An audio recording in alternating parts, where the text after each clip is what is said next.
Throughout his papacy, Pope Francis has supported environmental action. In 2015, he published his second encyclical, Laudato Si', in which he called for swift and bold action to tackle the climate crisis. The Pope's Laudato Si' encyclical is now being widely accepted around the world.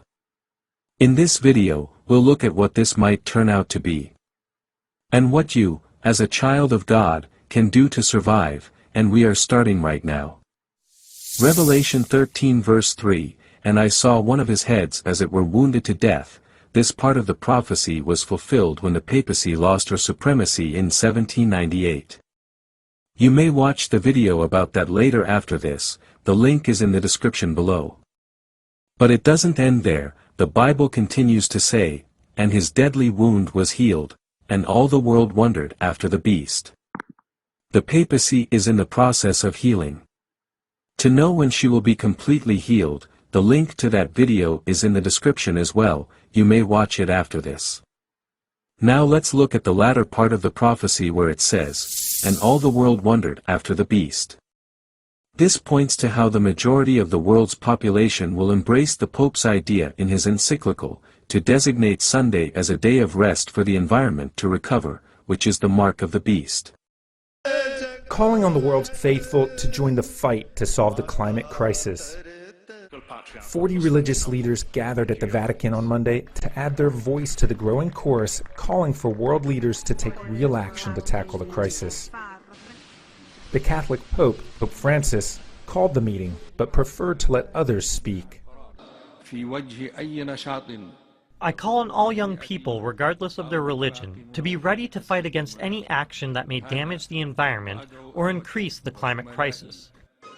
The meeting was labeled Faith and Science, and many spoke of the need to fuse our rational and spiritual sides. Together, faith and science, people of different faith can transform fear in hope, anxiety in confidence, inaction into action. Others highlighted the responsibility religion confers on humanity. That the water is the father, the air is the teacher, and earth is our common mother. Just as we don't dishonor our mother, father, and teacher, why would we dishonor these gifts from our Creator? We must address the unequal economic systems and the human impacts of climate change.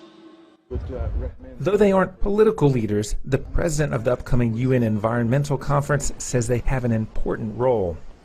There is a very unique voice that religious leaders have when they talk to other world leaders, the leaders of governments, and that, I think, is what now needs to happen. For that voice from the religious world, from the scientific world, to be amplified, to tell world leaders they have to act to protect our planet and our people. Throughout his papacy, Pope Francis has supported environmental action. In 2015, he published his second encyclical, Laudato Si', in which he called for swift and bold action to tackle the climate crisis. Last week, he virtually attended the Youth for Climate conference in Milan, backing the work of 400 young delegates as they drafted proposals for the UN summit. Meanwhile, outside conferences, a growing protest movement is adding its own pressure. A consensus has been building that real action must come out of the Scotland summit. And to that, we now have the support of the world's leading spiritual figures.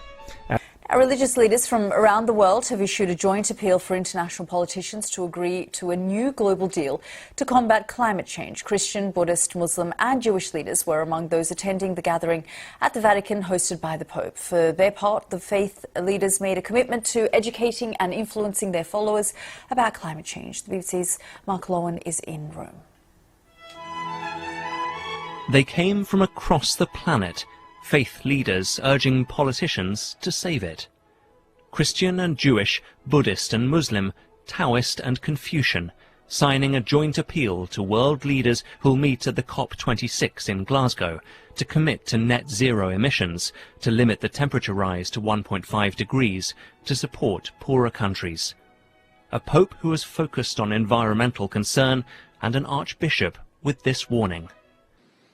Our abuse, our war against the climate affects the poorest among us.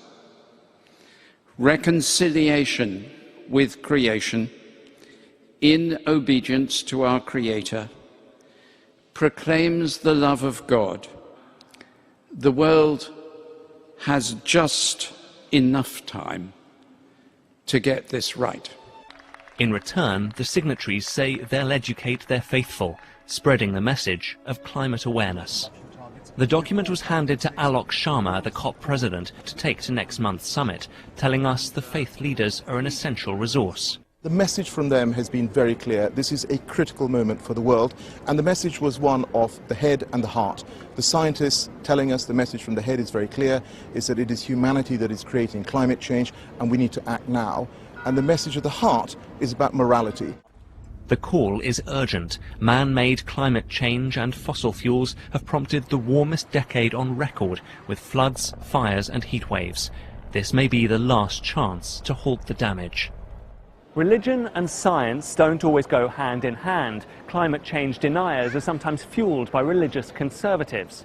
But with research finding 84% of people around the globe identify with a faith, world leaders know that those meeting here today have a chance of getting their followers to change their behavior. So, what can we conclude from this? Now that world leaders, religious leaders, scientists, and the majority of the world's population support it, when the National Sunday Law is finally passed, which is the mark of the beast, the minority side, particularly the true Sabbath keepers, will be viewed as the group of people who oppose the solution to the problems that climate change has imposed on our environment. As a result, they will face persecution. All who will not bow to the decree of the national councils and obey the national laws to exalt the Sabbath instituted by the man of sin, to the disregard of God's holy day, will feel, not the oppressive power of popery alone, but of the Protestant world, the image of the beast. Those religious bodies who refuse to hear God's messages of warning will be under strong deception and will unite with the civil power to persecute the saints. The Protestant churches will unite with the papal power in persecuting the commandment-keeping people of God. Last Day Events, page 145. But the good news is, God will never leave His children to suffer forever. Keeping your eyes fixed on Jesus will help you endure. Coming events are in the hands of the Lord. The world is not without a ruler. The program of coming events is in the hands of the Lord. The majesty of heaven has the destiny of nations as well as the concerns of His church in His own charge. Testimonies for the Church, Volume 5, page 753, 1889. These symbolic representations, the fiery serpents in the wilderness, serve a double purpose. From them God's people learn not only that the physical forces of the earth are under the control of the Creator, but also that under His control are the religious movements of the nations. Especially is this true with reference to the enforcement of Sunday observance. 19 Manuscript Releases, page 281, 1902. God has always given men warning of coming judgments.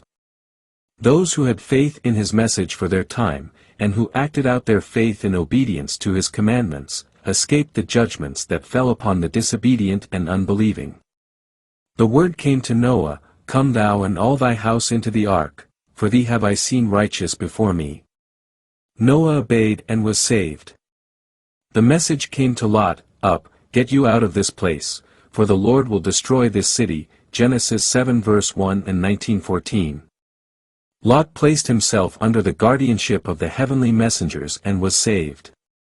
So, Christ's disciples were given warning of the destruction of Jerusalem. Those who watched for the sign of the coming ruin, and fled from the city, escaped the destruction. So, now we are given warning of Christ's second coming and of the destruction to fall upon the world. Those who heed the warning will be saved. The Desire of Ages, page 634, 1898. The world's and religious leaders are gathering to find solutions to climate change. Watch this video for updates.